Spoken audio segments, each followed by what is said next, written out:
గుంటూరు పట్టణ మున్సిపాలిటీ 9వ డివిజన్లో corporator YCP అభ్యర్థి రచమంటి భాస్కరరావు విస్తృత ప్రచారం చేపట్టారు.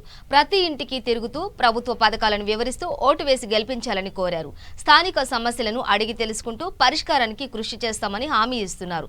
ఈ కార్యక్రమంలో వైసీపీ నేతలు కుర్రా రామారావు, తలారి రాము, ఐలాసీను, భవానీ శంకర్, బాబు తదితరులు పాల్గొన్నారు.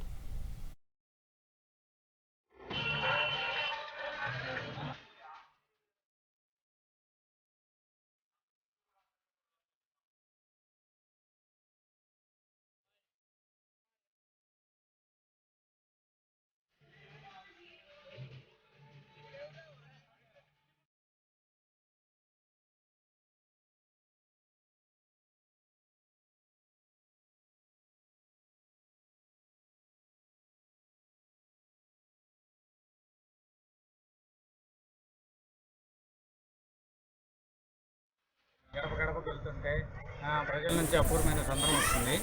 ఈరోజు ప్రతి ఇంట్లో కూడా ఇంటికి ఒక 4-5 పథకాలు వచ్చున్నాయి. అమ్మఒడి కానీ, ఇళ్ల స్థలాలు కానీ, వృద్ధాప్య పెన్షన్లు కానీ, విద్యా దీవెన కానుక కానీ అన్ని పథకాలు అందరికీ 2-3 పథకాలు వచ్చి ఉండడం వల్ల మేము ప్రతి ఇంటికి రాగానే ఎంతో వాళ్ళు హ్యాపీగా కానుగుర్తుగా మేము ఓటేస్తాము, ఇంకో పార్టీకి ఏమని మాకు కుండలు బద్దగొట్టినట్టు చెప్తున్నారు.